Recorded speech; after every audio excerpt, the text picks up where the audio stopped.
Sapa Indonesia Malam kembali hadir bersama saya Friska Clarissa. Kita akan membahas Presiden Amerika Serikat Donald Trump dan Menteri Luar Negeri Marco Rubio yang sama-sama menyebut operasi militer Epic Fury terhadap Iran telah berakhir, menandai berakhirnya tindakan agresif Amerika di kawasan. Washington mengklaim misi tercapai dan kini menanti hasil di jalur diplomasi. Namun pertanyaannya saudara, apakah ini benar-benar pertanda damai mulai terbentuk atau justru sinyal bahwa Amerika Serikat mulai menyadari mahalnya biaya geopolitik dan militer jika konfrontasi dengan Iran diteruskan? Mari kita bahas malam ini bersama Laksamana TNI Purnawirawan Ade Supandi, Kasal 2014-2018, juga Guru Besar Hubungan Internasional Saint Petersburg University, Rusia, Koni Rahakundini. Bu Koni, Pak Ade, selamat malam. Selamat malam, Mbak Friska. Selamat malam, Komandan. Alhamdulillah, Bu Koni, sehat. Selamat malam, terima kasih sudah hadir. Saya ke Pak Ade. Kalau kita bagaimana harus membaca dari perspektif militer ketika Amerika Serikat menyatakan bahwa operasi Epic Fury ini berakhir, apakah ini bisa dibaca sebagai tanda keberhasilan militer Amerika Serikat atau ya dikatakan Amerika mengeklaim menang, atau justru tanda menyerah karena konfrontasi dengan Iran tidak juga berakhir sudah 2 bulan lebih ini? Baik, terima kasih Mbak Priska. Kalau saya membaca dari sudut pandang militer ya, memang pernah saya sampaikan bahwa dukungan Senat itu sangat penting ya bagi pelaksanaan operasi Amerika Serikat di Teluk ini.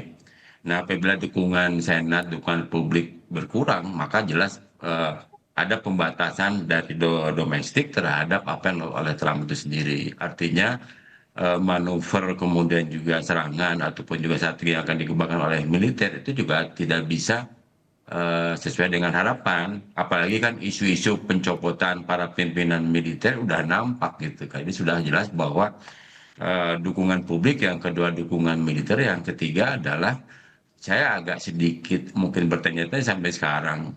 Kalau dikatakan Epic Fury selesai, kemudian penekanan selesai itu adalah dari Trump sepihak, tentunya juga ini juga sangat absurd menurut saya. Iya. Karena dalam konteks seni operasi, maka tujuan itu sendiri harus jelas menjadi satu parameter. Misalnya kalau Epic Fury ini juga kalau terjemahannya kan demikian dahsyat gitu kan. Tapi saya belum melihat apa sih yang dicapai gitu kan.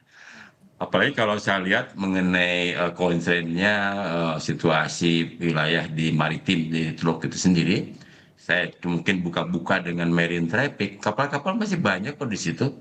Artinya kalau kapal masih banyak di situ, manuver angkatan laut Amerika Serikat tidak bisa berkembang karena akan terjadi salah sasarannya. Yang berikutnya, Iran sebagai yang diserang, yang memiliki wilayah, itu juga betul-betul memanfaatkan concern geografi untuk kepentingan mereka. Artinya coastal defense mereka, pertahanan pantai mereka, menurut saya demikian sangat bagus lah menurut saya. Karena dengan perkembangan teknologi digital sekarang, lebih gampang memberikan namanya sasaran palsu.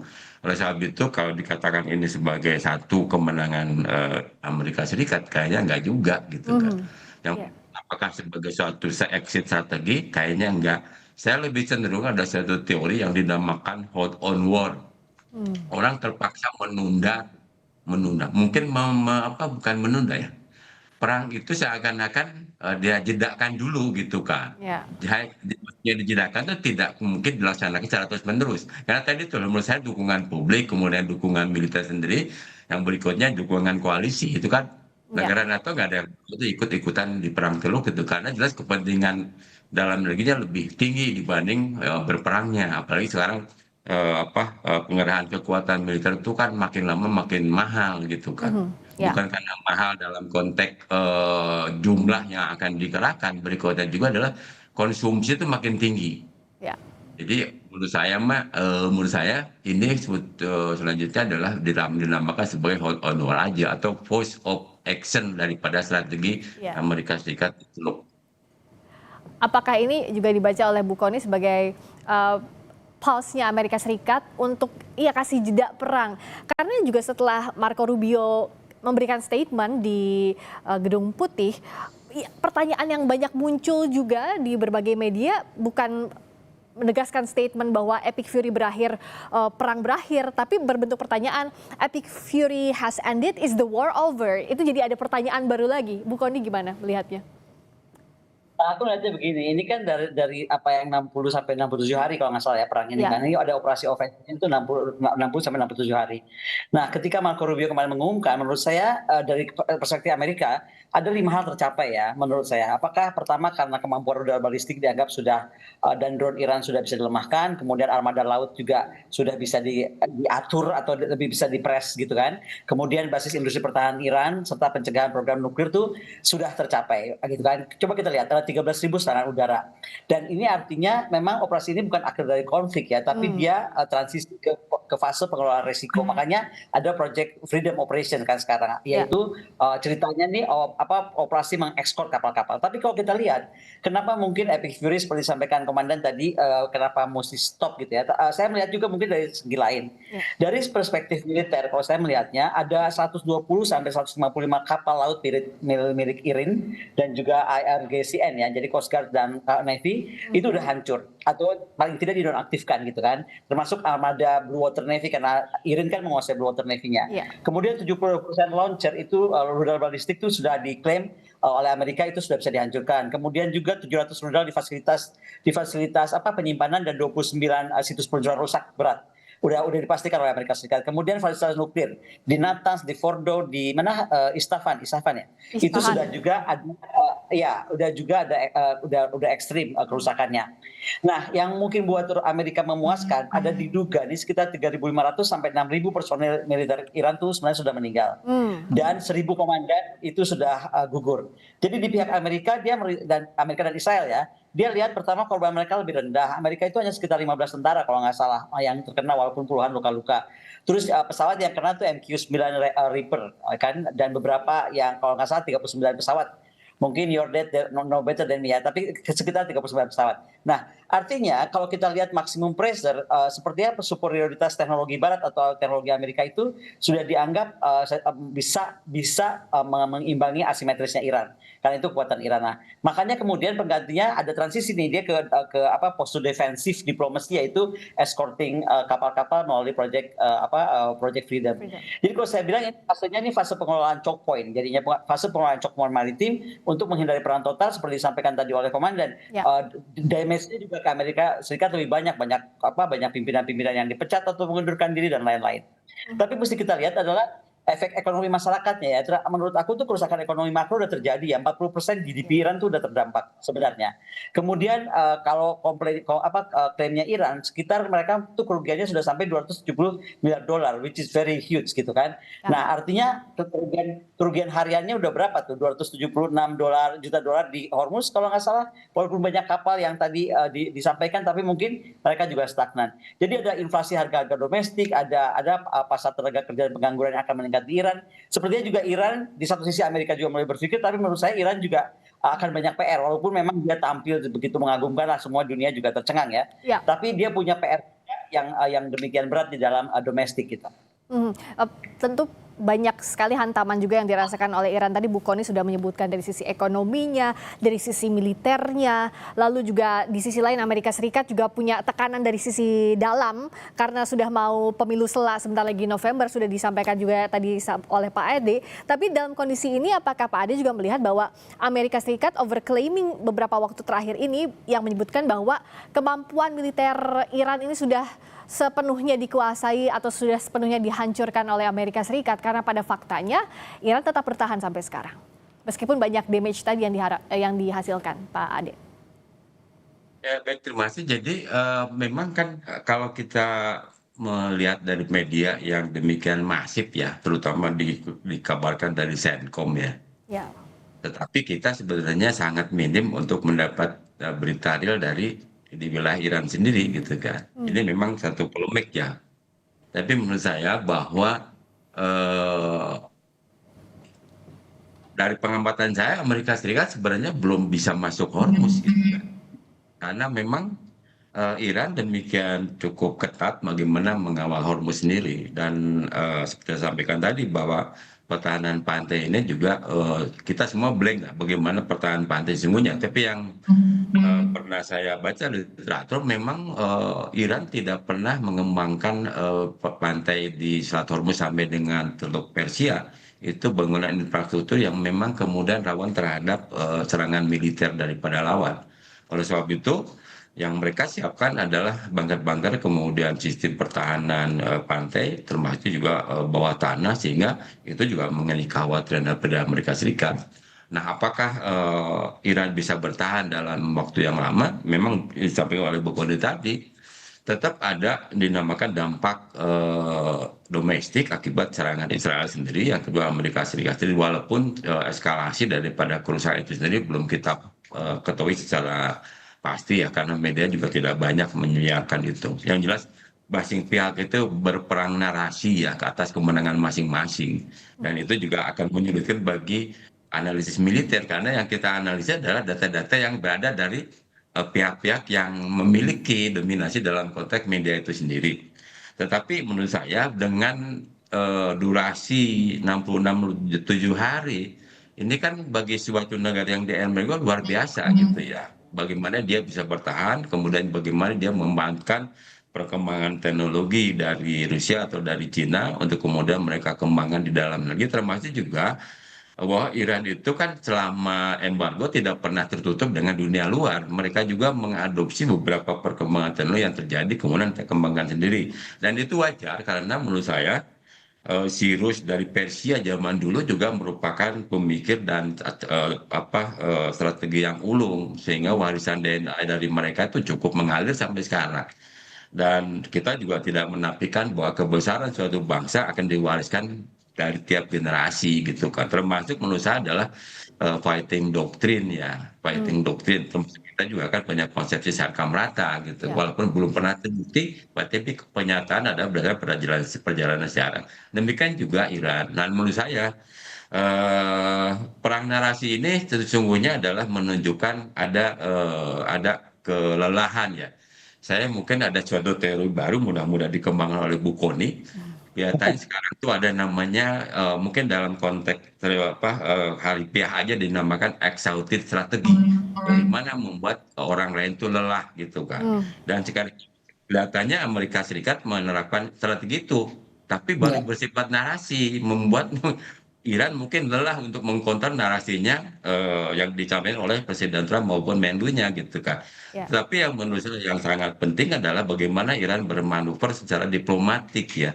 Bagaimana dia menggalang ke Cina, ke Rusia, kemudian juga adalah publik internasional, walaupun sampai saat ini internasional juga menerima dampak yang luar biasa, terutama kenaikan daripada BBM. Oleh sebab itu, kalau saya mau berdoa cepat aja selesai sih perangnya gitu kan, supaya bahan bakar kita nggak naik gitu. Betul, karena semakin banyak terdampak kalau perang ini semakin lama terjadi. Menarik untuk membahas yang tadi. So, next-nya bagaimana kita melihat manuver diplomatiknya, terutama terakhir misalnya Menlu Iran Abbas Araghchi bertemu dengan Menteri Luar Negeri Tiongkok di tengah panasnya tensi di Hormuz. Kita akan bahas saja di Sapa Indonesia Malam.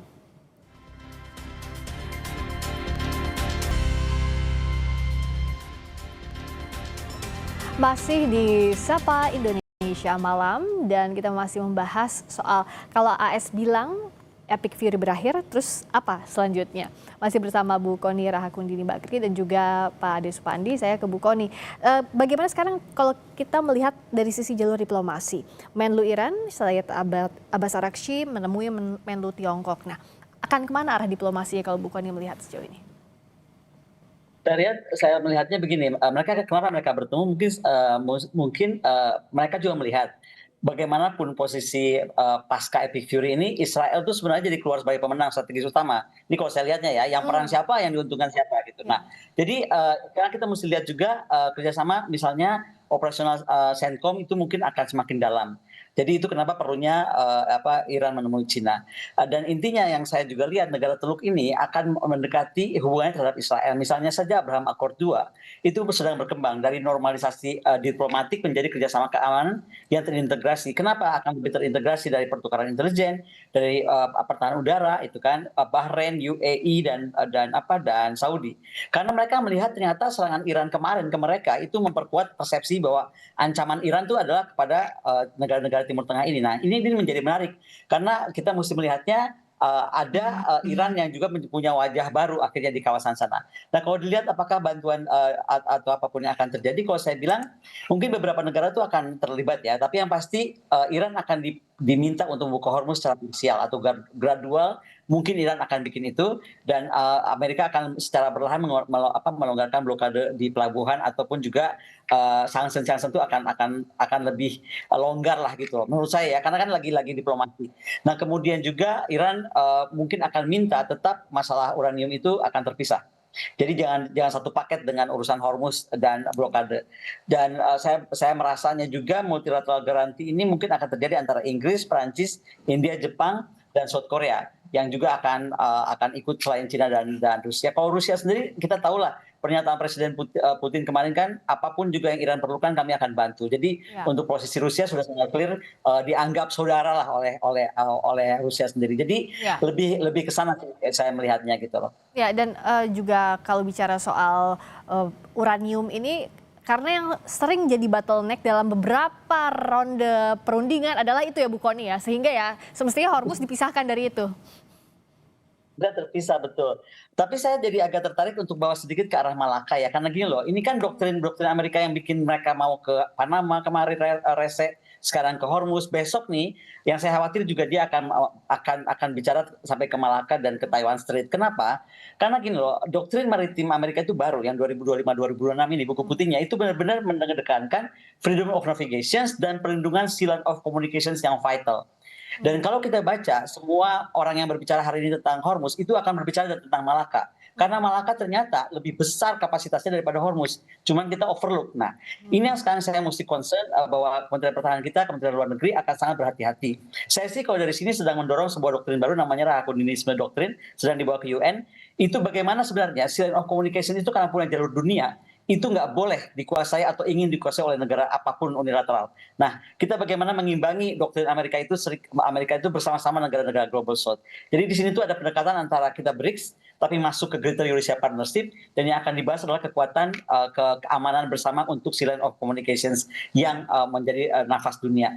Jadi sekali lagi, saya cuma berharap strategi Amerika di Malaka ini kita harus nggak boleh curiga tapi juga harus hati-hati, termasuk bagaimana freedom of navigation yang selalu dia sampaikan ya kan, kemarin kan ada Miguel Kate sudah masuk ke sana, kemudian dia minta walaupun nggak dikasih atau belum dikasih tentang blanket ya kan, flight blanket, dan bagaimana defense cooperation dia dengan Indonesia tuh disorot loh. Di sana mungkin enggak ya, tapi di sini tuh salah satunya membahas tentang keamanan ke depan setelah kasus Hormuz adalah bagaimana penekanan kepada seal of communications. Dan selalu defense cooperation partnership Amerika Indonesia itu yang kemarin ditandatangani oleh Pak Safri itu selalu dibahas karena ini seolah memberi Amerika Serikat mata di Malaka tanpa perlu operasi militer besar. Saya mungkin minta pendapat dari komandan karena beliaulah pemimpin angkatan laut sebelumnya. Tapi intinya itu dikhawatirkan di kita. Kemudian rotational presence di Changi juga itu dan latihan bersama itu kita harus aware ya, termasuk tentang MDA mungkin kita harus lebih terlibat lebih jauh dan juga fokus pada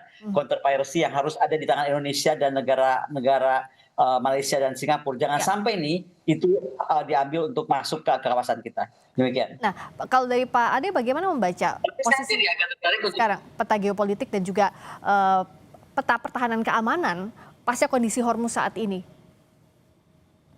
Ya, kondisi Hormuz itu kan belum menjadi satu kondisi permanen ya, masih situasi yang berkembang. Jadi menurut saya tadi langkah-langkah sebenarnya penyelesaian itu kan kita secara teori kita tahu bahwa perang itu adalah kelanjutan diplomasi yang gagal. Tetapi juga menghentikan perang harus memperuncingkan ya keinginan untuk diplomasi. Salah satu elemen diplomasi yang sangat memberikan sumbangan besar untuk penghentian perang adalah negosiasi. Nah di sinilah yang berperan negosiator itu kan gitu kan. Karena kan tanpa ada negosiator yang kuat ya, kemudian juga ada mediator ya, penengah yang bisa